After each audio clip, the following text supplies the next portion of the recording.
Fortunately, some things remain forever, or another 10 years perhaps. That little twist, that blend of certainty and doubt, it comes from the artist we're diving deep into today, Bob Camblin. Hmm. And it really, I think, captures the kind of intriguing contradictions we found looking into his world. It really does. Yeah. Yeah, we've managed to pull together quite a rich collection, actually. His personal writings, bits about his life, how others saw his art.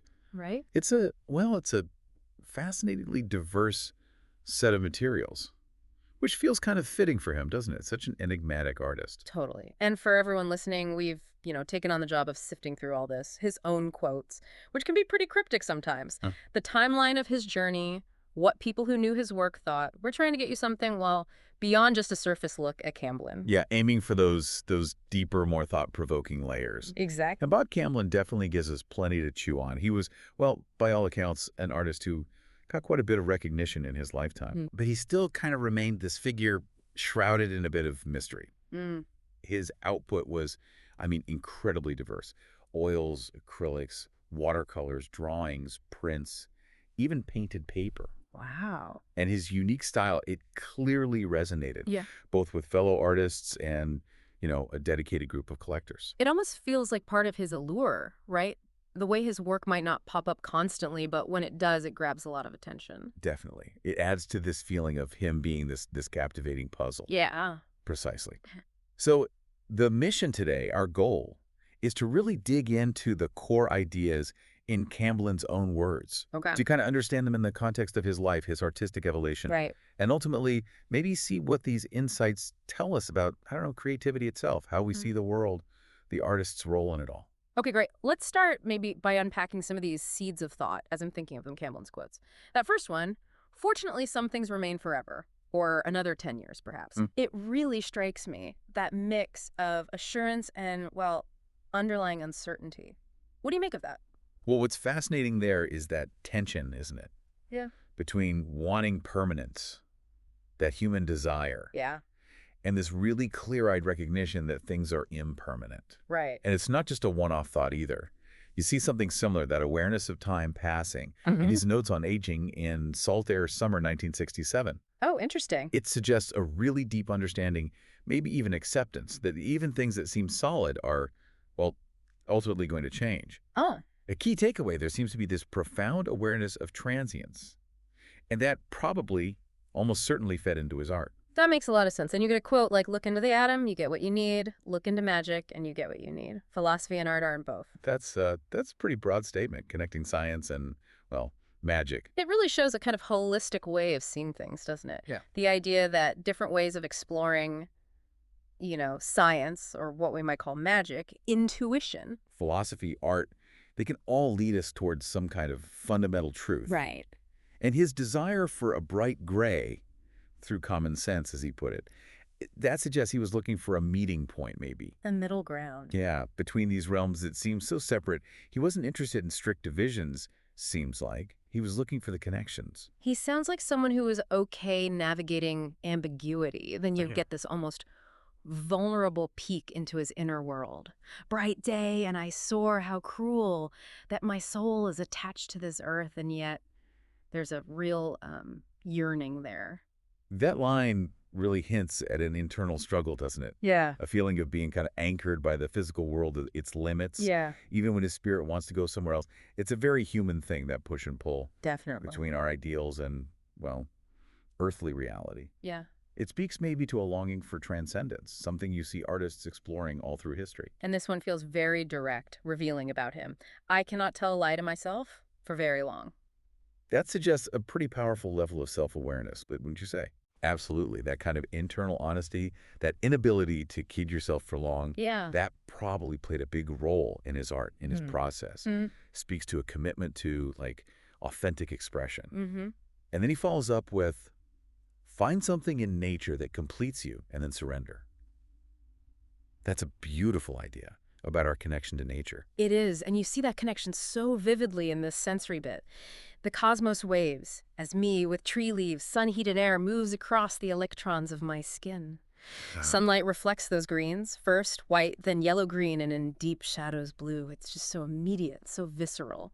It's remarkable, isn't it, how he captures that specific moment. Yeah. The close attention to really subtle details, the light, the color, the physical feeling of it all. Right. This heightened awareness must have just fueled his observations as an artist, gave him so much visual inspiration. Okay, moving into his thoughts specifically on art, we have this interesting quote. Art is not just images. Art for art's sake has become art for life's sake, or art for my sake, or art for survival's sake. He seems to be mapping out an evolution, maybe, in art's purpose. What's fascinating here is the shift he's pointing out. That traditional idea, art just for beauty, art for art's sake, Right. has, in his view, kind of expanded Yeah. to include something much more fundamental to being human. Like what? Well, whether it's deeply personal expression, art for my sake, or a way to navigate life, art for survival's sake, or reflecting the bigger human picture, art for life's sake, Hmm. it suggests the move towards art having more personal, maybe even existential weight. And then, almost like a key to his own approach, step off the train of thought, to find the power that is no power, to do the work that is not work, to laugh the true laugh, bending is not bowing. That sounds like a call for a different way of engaging creatively. Precisely. It suggests letting go of that rigid, linear, purely intellectual thinking. To tap into something more intuitive, maybe even effortless. That creative flow state. The power that is no power. Yeah. Seems to mean that state of effortless action that comes from intuition, not forced will, Okay. and work that is not work. Same idea, where creativity just flows naturally. It's about finding a deeper, more authentic way to create. He also had some sharp observations on how we interact. There's that little anecdote about talking about changing the world, Oh, yeah. and the other person just quietly pays for their coffee. It's a small moment, but it says a lot. That little story is incredibly telling, isn't it? Yeah. It highlights that often huge gap between the big pronouncements and the quiet, practical stuff of everyday life. Right. It's a gentle reminder that meaningful action often happens in those subtle, unspoken moments. And on disagreements, communication, he writes, if you argue or if you agree, you may learn, but you do not communicate.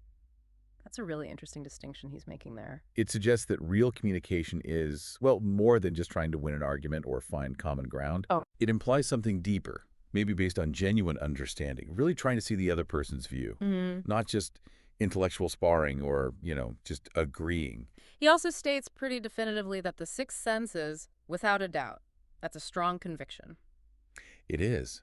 Suggests a reliance on intuition, doesn't it? A way of knowing that goes beyond the usual five senses. Yeah. Which fits with his whole emphasis on stepping outside just rational thought, tapping into some kind of innate wisdom. We also see these short, almost haiku-like bits of thought. In the balance, patience and yet, freedom again and yet.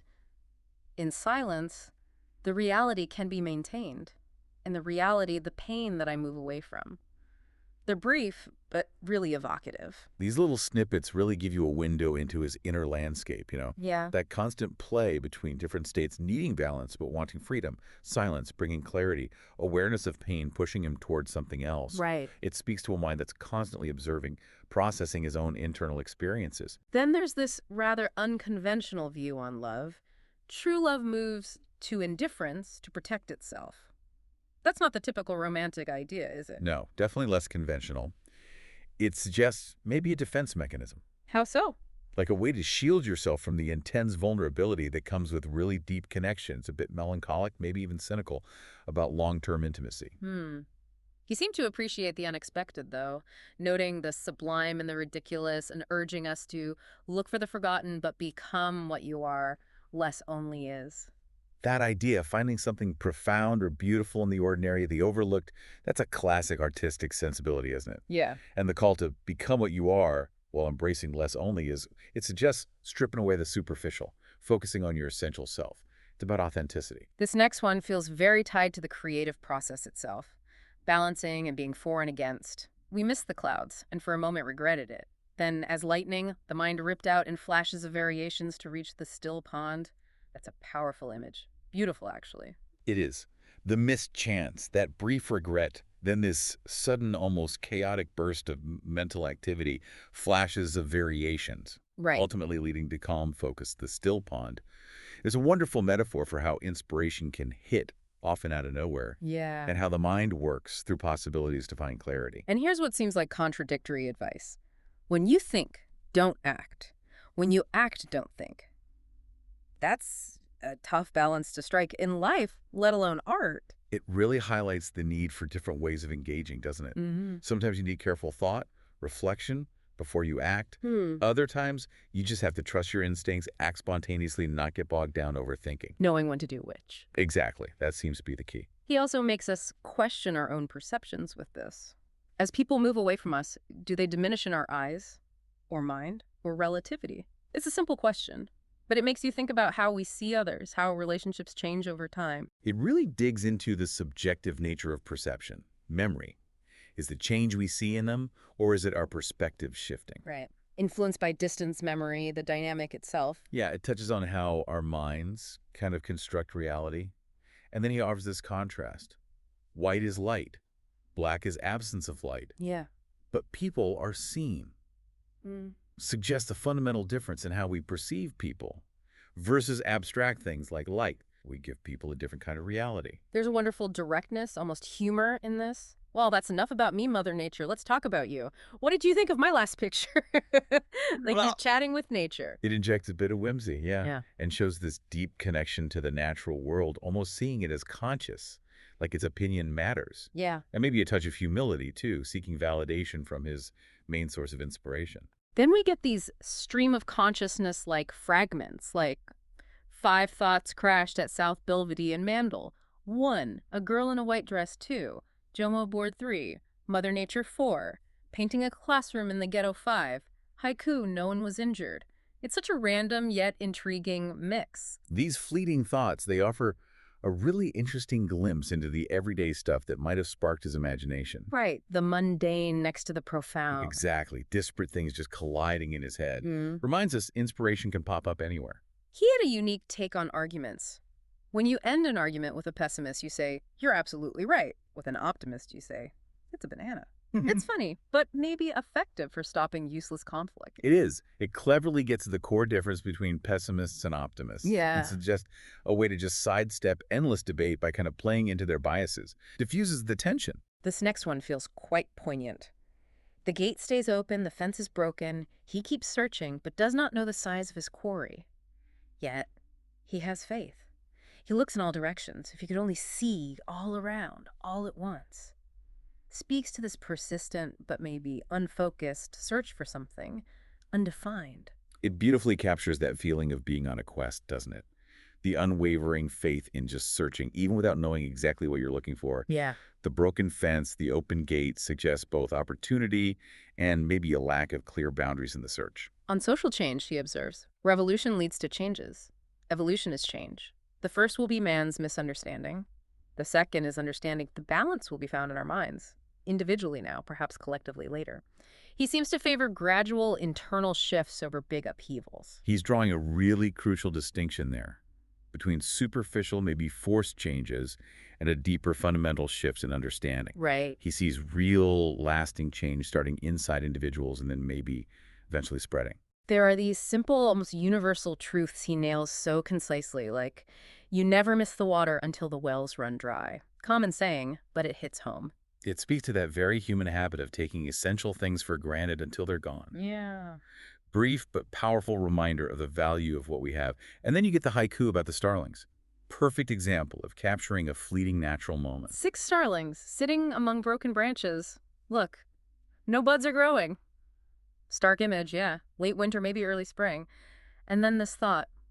Every day the clouds circle our tower as if we again were the intruders. Gives a strong sense of being an observer, maybe even an outsider, in the bigger natural order. It evokes that feeling of being temporary guests in a space that ultimately belongs to nature, right? Yeah. A humbling perspective on our place. He connects the natural world to us with this simple observation. There, beneath those rocks, poor fish, trapped by the changing tides, so much like us. Powerful analogy for feeling caught by things beyond our control. It really poignantly highlights that shared feeling of being trapped by forces bigger than us, being at the mercy of life's cycles, changes. And then these wonderfully whimsical thoughts just appear, like, it wouldn't be too bad to come back as a fly if you knew your body would shine in the sun that way. Yeah. Darning needles so shimmer-lined tapestries of blue, green, and white bands. It's a lovely mix of the everyday and the fantastic. These offer such a charming glimpse into a playful, imaginative mind, finding beauty and wonder in the most ordinary things, even a darning needle or, thinking about being a fly. We also encounter these contrasting images, Hmm. bleached, textured, and white, to taste and sight. Pray ever avoid the lamp fate alongside canvas rectangle. Summer-like calligraphy, mystic and complete. And then, Eater of Christians, Chimera, Byzantium, warm, cold children's chair. It's quite a diverse, sometimes unsettling mix of visual ideas. It's a really rich tapestry of different sensations, ideas, potential stories. The lamp fate with the bleached white stuff feels like a warning, maybe about being consumed, exposed, while the canvas in summer light feels peaceful, complete. Then the Eater of Christians next to a children's chair that's jarring makes you think. He also captures these little scenes, almost snapshots. San Gimignano, Calamari to Oblivion, Strange Ways of Magic, Yeah. and Fragile Gray Lady. Now tiptoe, now skirts high, sidewise, hasty retreat. Feel like quick moments caught in time. They are, like miniature poems almost, capturing the essence of a place or a brief human moment, leaving a lot open for us to imagine. And then we have this incredible collection of haiku-like verses on just such a huge range of things.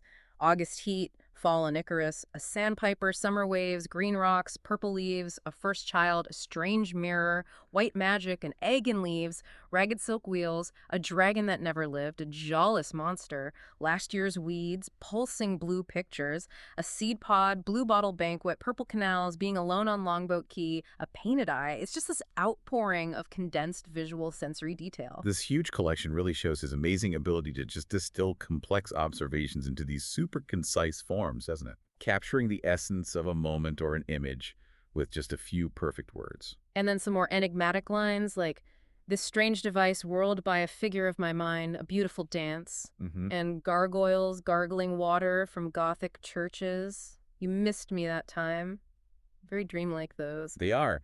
These strange, vivid images seem to bubble up from the subconscious, hinting at these rich inner worlds, maybe a playful dance with the surreal, the unexpected. He also touches on loss and memory with this. Off the shore, fragments of a memory are found, bones of Icarus, Wow. and then a very sensory image about time passing. Hammock facing west. Fingers knit to block the sun become burning twigs. The Icarus bones immediately brings up themes of ambition, failure, reaching War. too high, right? Yeah. And the fingers in the hammock image is so tactile you can almost feel the sun, the burning sensation yourself. Yeah. There's this interesting thought on nostalgia. Nostalgia, like guests and fish, shouldn't be kept too long. The dreading of memory should only function if it serves to jog the arch-tapped crevices of the reptilian brain. That's a pretty unusual way to think about memory's purpose. It suggests that just dwelling in nostalgia isn't very productive, Right. and that the real value of looking back is if it connects us to something more primal, fundamental, deep in our subconscious, tapping into those deep patterns, archetypes. He makes a rather bold claim. The artist today is the only free agent. She is not committed except so much as he desires it. That's a powerful statement about artistic autonomy. It really reflects a rejection of outside constraints, societal expectations, Yeah. emphasizes the artist's inherent freedom to just follow their own vision, no obligations. And he seems to anticipate a shift in how art is experienced. We may be moving to a participatory type of art. Sounds very forward-thinking for his time. He was remarkably prescient, wasn't it? Especially thinking about interactive art, immersive stuff later on. He seemed to sense this growing desire for a more active, engaging relationship between the art and the audience. He digs into belief and faith with this. Religion, belief. If I believe in ghosts, I don't have to see one. If I believe it's art, then it is. If I believe that I am completely invictionate, then I can't be convinced. I'm not really highlighting the power of conviction here. He's underscoring how much belief shapes our perceptions, our understanding of what's real. Suggests that what we hold true can really impact our experience of the world or sense of self. And then this almost equation, art is and it isn't, and now everyone knows, love art, which he then complicates. Right. If experienced, no description is necessary, but often making out is confused with love, and feeling good is not always art. He's playing with these huge, often misunderstood concepts. He's definitely questioning those simple equations, urging a deeper, more nuanced understanding of these really fundamental human experiences. Yeah. That distinction he draws between just a superficial feeling and a truly profound experience, that seems crucial. We see this recurring theme of opposing forces in resist and submit, held in perfect balance. And then he mentions his Figure 4 series, connecting it to this cryptic description. 4 times into the thing and 3 times back again, stay out the last if lucky. Sounds like a metaphor for learning through trial and error. Maybe avoiding traps? Figure 4, yeah, it's a type of trap, becomes this potent symbol of trying again and again, near misses, Right. and the goal of finally escaping or understanding the trap itself. The resist-and-submit imbalance suggests that duality is necessary for navigating challenges, learning from them. He offers this advice. Don't let the demon of being right get in. Mm. Flow and think of what you were doing, not what you plan to do. Step off the train of thought. That recurring idea, getting out of your head, embracing intuition, seems really central for him. It's a powerful reminder, isn't it? Stay present in the process. Don't get hindered by needing to be right or having rigid plans. Yeah. It's about allowing for spontaneity, trusting your intuition to guide the work as it happens. There's a somewhat cynical observation about how historians tend to romanticize artistic madness, but only once it's safely in the past. Suggests a disconnect there. It highlights a potential hypocrisy, doesn't it, in how society views artists who push boundaries, often celebrated after they're gone for their madness, but maybe faced criticism, misunderstanding while they were alive. He expresses a belief that we can train ourselves to open instead of close the circuits of perception. That's pretty optimistic about our ability to change how we see things. It suggests our perception isn't fixed, set in stone. That we have agency, we can actively cultivate a more open, receptive, nuanced way of engaging with reality. He makes a clear distinction. Believing and knowing are different, and suggests mystics have been somewhere that logic can't fully explain, emphasizes the value of both intuition and reason. This gets into different ways of knowing, right? Belief relies on faith, acceptance. Knowing often comes from direct experience. Yeah. He suggests true understanding might need both rational inquiry and intuitive insight. A synthesis. He offers this intriguing idea. History is believable when it is creative, and that awareness can soften the shock. Familiarity allows us to participate. Creativity allows us to go beyond. That's a unique take on relating to the past and present. It suggests history isn't just facts, it's also shaped by the stories we tell about it. Right. And awareness and creativity become tools for navigating, maybe even transcending, the limits of our current understanding. He views cynicism as a type of creativity gone destructive and ego-oriented. That's a sharp critique of a common attitude. It reframes cynicism, doesn't it? Not as just lack of thought, but as misdirected creative energy, fueled by negativity, self-absorption. He laments, we all are creative, but we lose our magic in understanding everything instead of knowing. It's that tension again between intellectual analysis and a more intuitive experiential grasp. Exactly. The idea that overanalyzing, trying to explain everything rationally, can diminish that sense of wonder, mystery, direct experience that fuels creativity. There are these almost instructional lines that pop up. Pushing up. Slowly, as a tree-growing effort of will, see the master heaping up of small things, no blame. And draw, teach, search, reveal, always framed in paradox. They offer guidance on the creative path. These lines give valuable insights into his whole creative ethos, emphasizing persistence, paying attention to small details, accepting the contradictions, the complexities in the process. He talks about the seduction of history critics and a very affluent but weird culture and needing to return to a more naive approach to art. Sounds like he was wary of outside pressures corrupting genuine creativity. He's definitely expressing concern that external stuff like the art market, critics' opinions can distort the artist's authentic impulse, advocating for a more uninhibited, direct way of making art. And then this wonderfully blunt quote, a critic is a legless man who teaches running. That certainly gets the point across about theory versus practice. It's a very direct, memorable analogy, isn't it? Yeah. Highlighting that perceived gap between those who analyze art and those who actually make it. He suggests an innate need to make marks before weapons need and enjoyment, as children letters and numbers from pictures nonverbal in a time of many words. Connects art making to a really fundamental human drive. It positions making art as this primal instinct, right? Predating even tools for conflict, and emphasizes its nonverbal nature, which is significant in a world so full of words. On intention in art, he says it can be forced, studies quantity, not quality. A warning about focusing too much on the outcome. Yes, highlights the danger of prioritizing just churning stuff out, getting validation, over genuine exploration and the actual quality of the work. He uses a playful analogy. Artists help historians the same way adults help children look for Easter eggs. Interesting way to think about the relationship between creating art and interpreting history. It suggests artists might leave behind clues, hidden meanings, that historians find later, but maybe with a different understanding than the artist originally intended. He views facility in art as like the Midas touch, with a potential downside, and connects the emptiness of some art and the efforts of critics and historians to fill it. A critical take on the art world. This implies that too much technical skill without a strong idea behind it can lead to superficial Yeah. work that then needs outside interpretation to give it perceived meaning. He makes this somewhat paradoxical statement. The visual arts have finally become non-visual, and then offers, Zazen, the aimless mind, focuses itself. Points towards conceptual art, maybe, Yeah. and a different kind of focus. For listeners, Zazen is a Zen Buddhist meditation practice. Exactly. The idea that the core of visual art shifted from just the visual to the concept behind it. The idea takes priority. Right. And he connects it to Zazen, that practice of aimless meditation, suggesting that by letting go of conscious intention, a deeper focus, a deeper understanding can emerge. He advises, play the game as if your life depended on it. Why fear and doubt in a harmless course like drawing? That encouraging call to approach creativity with passion without self-doubt. It really underscores the importance of just fully embracing the creative process without being held back by worries about failure or judgment. Yeah. It's about the joy of exploring, experimenting. He outlines 3 kinds of drawings. Action experiment for discovery on the paper, slow analytic for discovering the world around us, and conceptual for exploring ideas in our minds.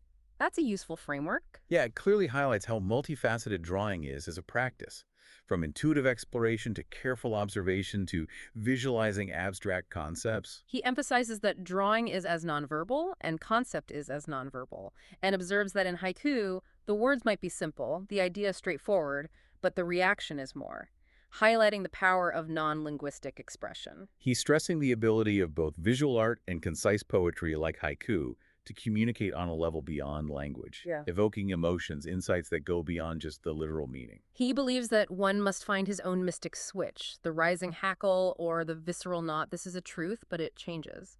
Very personal view on finding your own inspiration source. It's a deeply individualistic take on creativity, isn't it? Suggesting everyone has their own unique triggers for inspiration, and those triggers might not be constant or the same for everyone. He offers some really insightful advice on learning. One must learn not to look, but to see.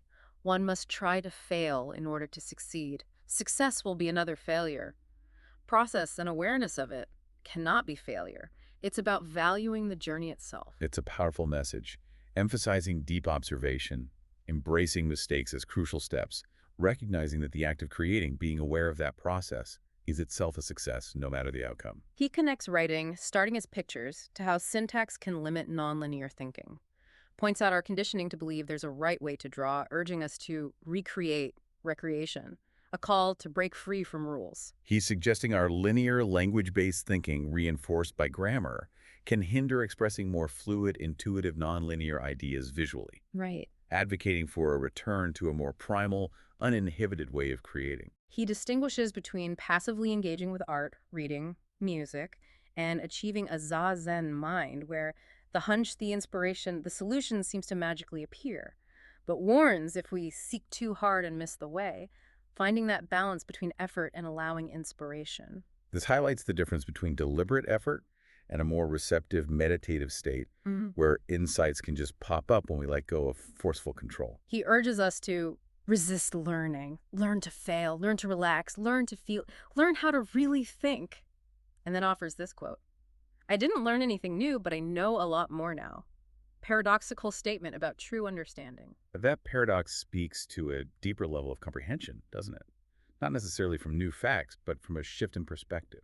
Internalizing, integrating what you knew, leading to richer understanding. He puts a twist on a familiar saying, we have nothing to fear but fear ourselves, and echoes Zen monks saying we're always Buddha but keep forgetting. Yeah. Points to internal obstacles as the main challenge. He's suggesting our biggest limits, our biggest fears, often come from inside, and reminding us of our inherent potential, the wisdom we already have, but often fail to see. He offers this lovely, profound thought. Mirrors are not magic. They just seem to be. Everyone is a mirror, and that is magic. Laugh, laugh, laugh. Emphasizes interconnectedness, the wonder of human interaction. It's a beautiful, optimistic perspective, suggesting we reflect each other's qualities, experiences, and that mirroring is a source of profound connection, even joy. He uses the metaphor of the jump fish not aware of water, bird not understanding air to distinguish between negative magic for power and positive magic for seeing, with intellectual seeing leading to art and magic seeing leading to understanding in art, exploring different levels and tensions behind perception. He's exploring different levels of awareness, yeah, and the motives behind them, contrasting a desire for control, manipulation, with a desire for genuine insight, understanding. Right. Suggests true artistic and intellectual understanding comes from a deeper, maybe even intuitive or magical way of seeing. He observes the real seeing has its own property of deception. It becomes a whirlpool of relationships. It is like trying to look at a scratch on your cornea. Art is the partial retention. Complex idea about perception being active, potentially misleading, and art capturing just a fragment. Suggests our perception isn't passive, it actively shapes, interprets what we see, creates this complex web of connections. Yeah. Art then becomes a way to grab and hold on to a small piece of that shifting, maybe deceptive reality. And then he says, fool the eye, fool the mind, maybe as a way to bypass those deceptions. He gets into the dilemma of technique versus novelty in art, proposes anonymity as a way to escape societal pressures, grappling with the forces shaping the art world. He's highlighting that ongoing tension, isn't he, between dedicating yourself to craft and the art world's constant demand for something new, different. Right. Suggests anonymity might offer freedom, let the work be seen without the baggage of the artist's known identity. He expresses a somewhat negative view of the popularized yin and yang, the mandala, agrees with the symbolists that explaining something diminishes its power, values the unsaid, the mysterious.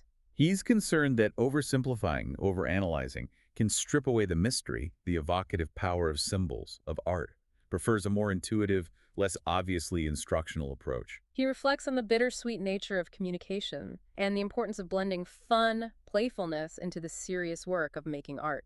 Acknowledges the paradox needing connection but facing misunderstanding, while emphasizing the vital role of joy, experimentation in the creative process. He considers time passing, the influences on an artist, hoping for evolving intentions, diverse forms, looking towards art's future. Expressing a hope for continued growth, change, a broadening of artistic approaches, motivations over time. He mentions the standard sign against the sunset, which only we know, highlighting how limited imparted knowledge is compared to personal lived experience.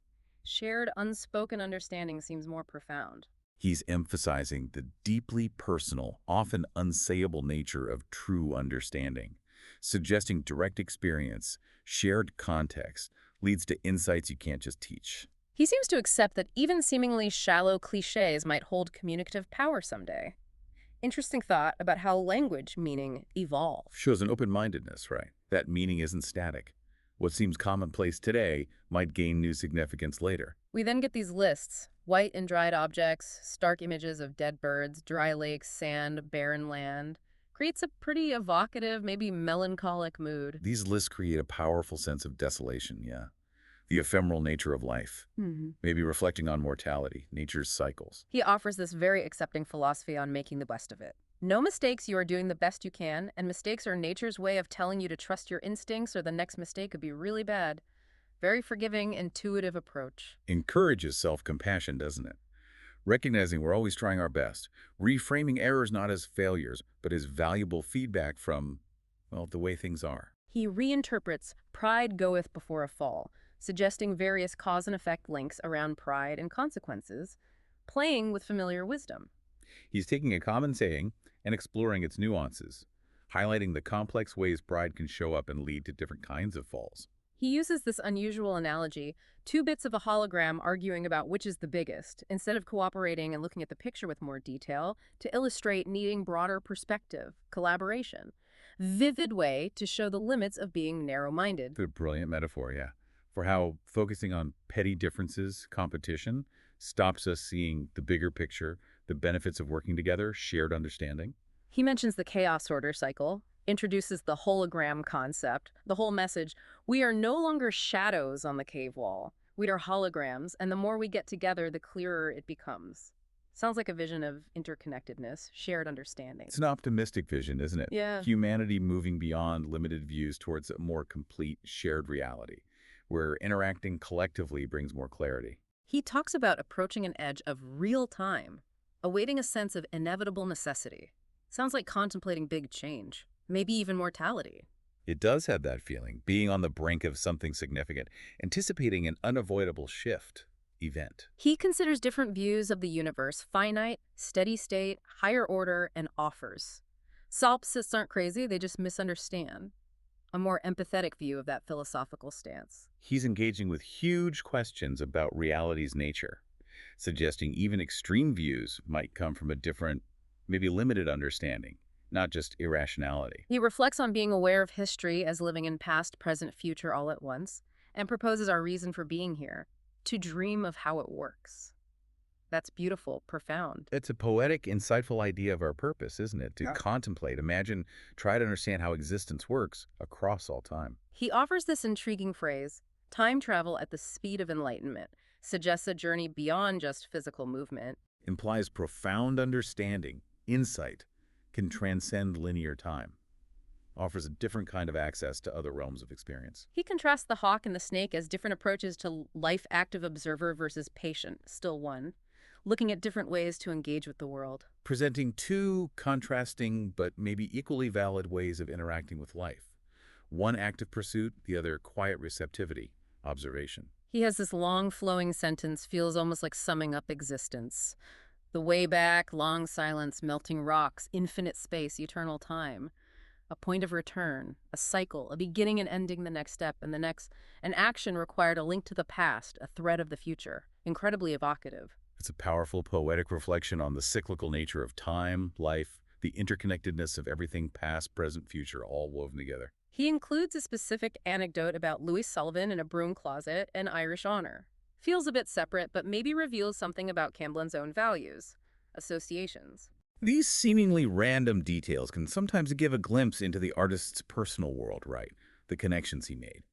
The Sullivan story probably resonated somehow, maybe themes of artistic integrity, unconventional situations. He contrasts wooden versus gold crutches, futility and provocation, then exclaims, "Dolce far niente," the sweetness of doing nothing, juxtaposes the practical and the indulgent. He's playing with contrast, again, necessary versus superfluous, pointless efforts versus provoking thought, and the need sometimes to just embrace leisure in action. There's this striking metaphor: a phoenix frozen in a salty shell, unable to burn itself to a new life, speaks to potential trapped, unable to transform. Potent image of creative stagnation, yeah, where renewal is possible but somehow blocked, preventing that necessary cycle of destruction and rebirth. He muses that meaning, when revealed, is like an empty rib cage full of sand, and that the living was the meaning, suggests the experience matters more than any final answer. This profound statement suggests the real value, the significance of life, lies in the act of living itself.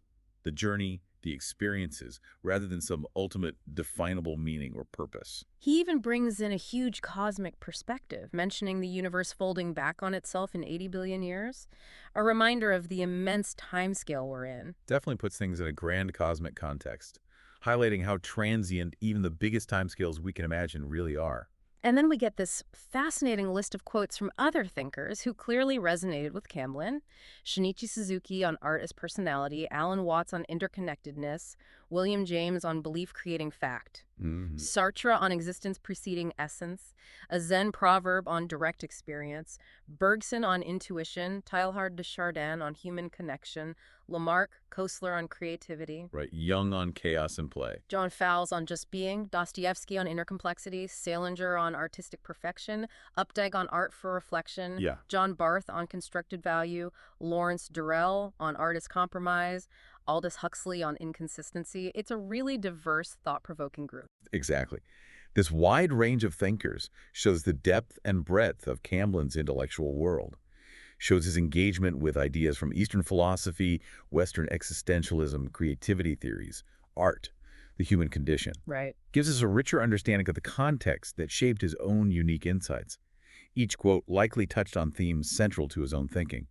By referencing them, he kind of places himself in this larger intellectual lineage. He then introduces his concept of an ecology of art, suggesting that even if artists are just doing their own thing, they might be contributing to a larger balance, even if it seems self-indulgent. That's a really insightful way to view the art world. It truly is. It reframes the often competitive art world as a kind of ecosystem Yeah. where lots of individual expressions, even ones that seem isolated or self-absorbed, play a role in the overall health, the vitality of the artistic environment. Suggests a kind of inherent balance emerges from all those individual pursuits. He has a passage about images dissolving, shifting, the constant struggle to keep chaos in check. The fleeting nature of captured truth in art really captures the ephemeral, dynamic nature of creating. Speaks to the fluid, ever-changing nature of ideas, right? Yeah. And the challenge of translating them into something fixed, lasting. The captured truth in art, he suggests, is always temporary, partial, reflects the ongoing flux of perception, thought. He reflects on his own difficult position in a time of increasingly consumer-driven art. His desire for unique intimacy with the viewer versus just superficial browsing. Mm. And the shift from contemplation to immediate shock or recognition. He was clearly grappling with how art was being received. He acutely recognized that shift, yeah. Growing emphasis on immediate impact, consumption, rather than sustained engagement, contemplation. Right. He worried about fostering genuine connection, meaningful dialogue with viewers in that changing environment. He also notes the increasing dominance of concept over traditional standards in art, reflects a major shift in artistic values. Indeed, a significant paradigm shift where the underlying idea, the concept, started taking precedence, sometimes even overshadowing traditional concerns like technical skill or beauty. He sums up his 3 years teaching at Rice University very simply. Assumption, capitulation, teaching, concise summary of adapting to a new place. Brief but telling description, isn't it? Initial expectations, then accepting the reality, finally embracing his role as educator in that context. And then we have this very vivid, rather humorous image. Your ego hidden and following you as gracefully as a goldfish's ship, folded under the waving tail. How neat that thought is. Memorable, slightly irreverent way to think about the ego's constant presence. It's a wonderfully visceral, unforgettable image. Highlights the subtle but persistent presence of the ego, always trailing behind even when we try to ignore it. The humor makes the point even stronger. Okay, moving now to a look at Camblin's life, his artistic journey. We know he was born in Oklahoma in 1928, educated at Kansas City Art Institute, got a Fulbright to Italy. Those early experiences must have been formative. Absolutely. Those early years gave him a strong foundation in artistic training, exposed him to both American and European traditions, undoubtedly shaped his developing aesthetic, his thinking. He then taught at various places before making that big decision to leave academia in '76, embrace a more nomadic life. That's a major turning point. It speaks to a deep, unwavering commitment to his art practice, doesn't it? Yeah. Willingness to prioritize creative pursuits over the security, the structure of academia. His travels afterwards became a huge source of inspiration, likely shapes his unique worldview even more. And it's important to remember, we're focusing particularly on these more intimate drawings, musings from about 1950 to 1974. Stuff never meant for public view initially offers a remarkably personal window. Precisely. They provide a rare, invaluable glimpse into how his artistic ideas developed, his personal philosophy, during a really crucial period of his creative life. These personal works are likely his most unfiltered, spontaneous expressions. His core artistic philosophy seemed to be about creating art that spoke directly to the soul, evoking emotion, contemplation, without needing elaborate interpretation. Aligns with so many of his quotes. Underscores his belief in art's power to connect intuitively, emotionally, bypassing just intellectual analysis. He aimed for a more direct, visceral engagement. He did get critical recognition during his career for his evolution intricate drawings to more organic forms, his fascination with the life cycle, his distinctive blend of drawing and watercolor, shows consistent exploration. Demonstrates continuous engagement with his craft, yeah. Constantly pushing his own boundaries, mastering diverse techniques as he explored his evolving concerns, themes. We also learn about Musha volantes, a style inspired by Dada and surrealism using optical illusions. Sounds intriguing, fits his interest in perception. Dada and surrealism embraced the absurd, the illogical, the subconscious. Exactly. That helps us understand the optical illusions, the unconventional imagery in his Musha volantes style, probably aimed to challenge viewers' perceptions of reality, very much in the spirit of those movements. Notably, he was also deeply committed to collaboration, often signing works collectively as anonymous. Speaks to a certain humility, focus on the shared act over individual ego. Suggests a de-emphasis on the individual artistic ego, yeah. Valuing the collective creative experience. Maybe even wanting the work to speak for itself without the weight of a known name. Even in his later works, he continues showing mastery across techniques, and his legacy has influenced many contemporary artists, shows the enduring power of his vision. His impact is still felt, yeah.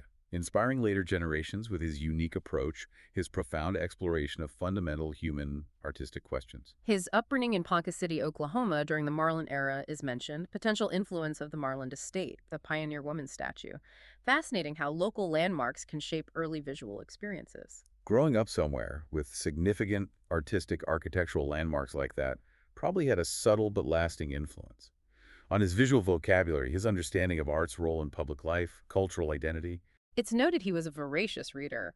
Emerson, the I Ching, haiku, haiga, these literary interests clearly fed into his heart, his thinking. Absolutely. His literary interests gave him this rich source of ideas, themes, aesthetic principles that informed his work. The simplicity, the profound observations in haiku especially, seemed to resonate deeply with his own concise, evocative style. His experiences in the Air Force Reserve, travels in Europe especially, his fascination with the Uffizi Gallery, and the rather macabre Catacombe dei Cappuccini with the preserved mummies also shaped his imagery. Yes, these diverse experiences military time, seeing Renaissance masterpieces, the stark memento mori of the crypts gave him a wide range of visual, conceptual material. Right. The mummies, particularly, likely contributed to his exploration of the human form, themes of mortality, the ephemeral. We also learn about his specific engagement with Botticelli's Birth of Venus and Primavera, how Camblin incorporated his own interpretations, even referencing KPFT radio in his Venus, very personal contemporary connection to a classic. Exactly.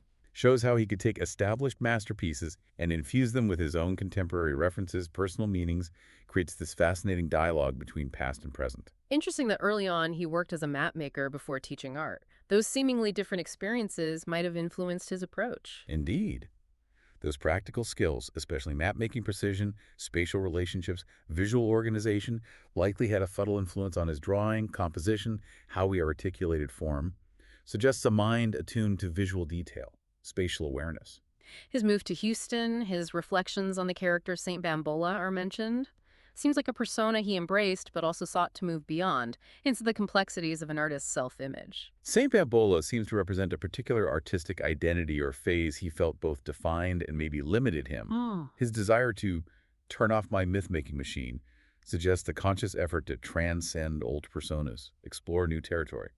Speaks to that ongoing process of artistic self-discovery. He held strong opinions about galleries, museums, even proposed alternative exhibition models, emphasizing process over just the finished product.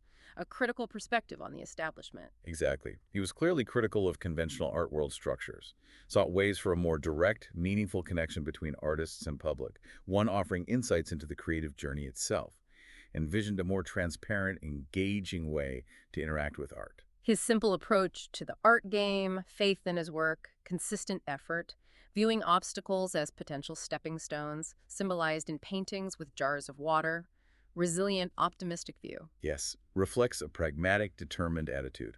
Believed in dedication to craft, learning from challenges, turning obstacles into opportunities, finding symbolic meaning in everyday things. We also learn about his Scarecrow series, inspired by Günter Grass's dog ears, sound rich in symbolism, metamorphosis, ancient myths. Absolutely. The Scarecrow, often linked to transition, transformation, blurring boundaries, became this powerful vehicle for exploring deeper themes of renewal, vulnerability, the power of myths. Fascinating how literary inspiration sparked visual explorations. It's highlighted he used text and drawings not just as labels, but as potential clues, disguises. Aligns with ideas in Tom Wolfe's The Painted Word about language's role in understanding art, adds another layer. Exactly. He was consciously playing with the relationship between image and language, challenging the idea that words can fully explain or contain the art experience. The text becomes another element for us to interpret, adding layers of meaning. Suggests deliberate ambiguity. He explicitly aimed to involve the viewer in exploring his artwork, creating puzzles, traps to encourage self-discovery, wanted active participation. Precisely. He saw viewing art as intellectual, even emotional exploration, actively inviting the audience to participate in creating meaning through their engagement, saw a more dynamic, interactive relationship. The points made, his drawings weren't accidental, meticulously crafted with deliberate ambiguities, potential for hidden images to emerge over time. Suggests his work rewards careful, repeated viewing. Yes, they are works that unfold gradually, revealing new details, connections with sustained attention.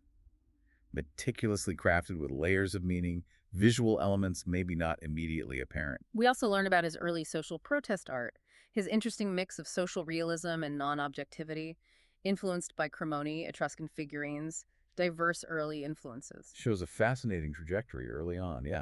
Uh, Grappling with social realities while also exploring more abstract, timeless forms. His journey started with clear engagement with social, political issues, evolving into more subjective, symbolic explorations. After Italy, he shifted focus to drawings as complete works, not just studies, elevated his drawing practice. Exactly, marks a significant point, acknowledging the inherent value, expressive potential of drawing as a powerful, fully realized art form in its own right. His making corrections in early masterpieces, themes like weakness, strength, fate in works like Descent from the Cross, reveals deep engagement with fundamental human conditions, even early on. Yes, they demonstrate mature, thoughtful engagement with profound human experiences even in his formative years. These works carry real emotional, philosophical weight. In the 60s, he consciously tried combining the poetic feel of Hugo van der Goes with Goya's emotional intensity, even using applied paper in A Series of Masks. Sounds like active engagement synthesizing historical approaches. Highlights his intellectual curiosity, yeah, Yeah. and his desire to create a visual language, drawing on both lyrical beauty and raw emotional power, actively engaging with the canon, reinterpreting past masters through his own contemporary lens. His move to Houston in the 70s saw him trying to transform art's function into something mystical, aiming to blow our minds. Significant ambition, pushing art's boundaries. He sought to transcend conventional roles, art as just representation or beauty, aiming to use it as a catalyst for altered states, deeper engagement with life's mysteries. His 70s drawings became increasingly cryptic life cycle, metamorphosis, references to Freud, De Chirico, Grunewald, suggesting readings of Kazansaki's Grass, clearly very layered, intellectually rich works. Exactly, deeply imbued with intellectual psychological explorations, drawing on a wide range of cultural references to create a multi-layered viewing experience. This period reflects profound engagement with these themes. Despite the often serious themes, he maintained art wasn't necessarily heavy, embraced a playful attitude. That lightness amidst the depths is fascinating, maybe essential. Yes, speaks to a balanced perspective, acknowledging the importance of intellectual rigor and a sense of joy in creating. That playfulness likely allowed more creative freedom. The intertwining of drawing and watercolor in the 80s, camouflage images needing more than a casual glance, underscores his sensitive draftsmanship, continued evolution. This later period shows further refinement of his skills, yeah. Continued interest in creating works that rewarded close, sustained, thoughtful observation. His work kept evolving in subtle, complex ways. The recurring theme of visual and philosophical interplay and interpretations is emphasized connections to Zen, I Ching, existentialism, introspection. His art seems to naturally invite this kind of multi-layered reading. Absolutely. Its open-endedness, evocative imagery allow viewers to engage on multiple levels, finding personal meaning within a broader philosophical context. His work is rich enough to support a wide range of interpretations. Interpretations focusing on self-discovery, interconnectedness, impermanence like the search and the path are discussed, highlights how his art resonates with fundamental human experiences. Yes, these are enduring themes that continue to draw viewers, invite contemplation, speaking to universal concerns about the human condition, our place in the world. The ancient Oxfording pictures are brought up too, using modern metaphors to understand this traditional allegory for self-discovery, making ancient teachings relevant today. Demonstrates his ability to bridge that gap between ancient wisdom and contemporary experience. Recontextualizing traditional symbols makes these timeless explorations accessible. We also learn about incorporating existentialist ideas from Nozick, Bachelor plus Taoist philosophy, further enriching potential interpretations. Indeed. Shows the breadth of his intellectual engagement, the layers of meaning embedded in his creations. These diverse influences add depth, complexity. The transformative nature of engaging with his art is highlighted. Static images become dynamic experiences. It's about active participation, shifting perception. Exactly. His work isn't meant to be passively observed. It demands an active response, leading to potential shifts in perception, understanding. It's art that invites interaction. The book Zen and the Art of Enlightenment is specifically mentioned as a guide for discovering deeper understanding through his heart, his language, challenging conventional seeing, fostering everyday enlightenment through his koan-like illustrations. Yes, it serves as a valuable resource for navigating the layers in his art, his writings, encouraging a more mindful, less literal approach. Seems key to unlocking some of the more elusive aspects. It's described as like a mirror reflecting your own mind, encouraging a slower pace, deeper thinking, resisting easy conclusions. Precisely. It promotes a more contemplative, introspective engagement with the artwork, seeing it as a tool for self-reflection, deeper understanding, not just visual pleasure. We also hear from art historians, fellow artists like Earl Staley, Penny Serling, collectors like Carolyn Farb, offering personal insights into Camblin's character, his impact, the unique nature of his art. Exactly. These personal accounts provide valuable context, offer a more intimate glimpse into his personality, the effect his work had. They add a crucial human dimension, help paint a more complete picture of the man behind the enigma.